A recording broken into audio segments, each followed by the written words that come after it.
اپنے ملک کو بچانے کے لیے طریقہ یہ نہیں ہے جو کیا جا رہا ہے کہ ہائی کورٹ کہہ رہا ہے کہ الیکشن کرواؤ، وہ الیکشن کمیشن جناب بیٹھی ہوئی کہ ہم الیکشن نہیں کرواتے، وہ بہانے مار رہی ہے الیکشن کے۔ پاکستان کا آئین کہتا ہے 93 میں الیکشن کرواؤ، یہ کوئی بہانہ مار ہے، کوئی صرف ڈرے ہوئے ہیں الیکشن ہارنے سے۔ پاکستان کی آئین کی وائلیشن جس طرح کی جا رہی ہیں اور جس طرح آگے پلان بن رہا ہے، یہ جو بھی لوگ سمجھ رہے ہیں کہ اس سے وہ اپنی ذاتی فائدہ اٹھا دیں گے، وہ ملک کو ڈبو دیں گے۔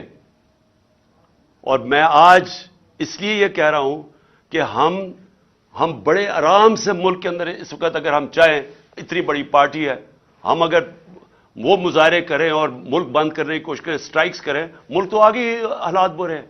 اس لیے ہم نے پرامن احتجاج کا فیصلہ کیا کہ ہم جیل بھرو تحریک شروع کرنے والے ہیں، بتانے کے لیے کہ آپ اس طرح ایک ملک کو استعمال تھوڑے سے لوگوں کے ذاتی مفادات کے لیے نہیں کر سکتے۔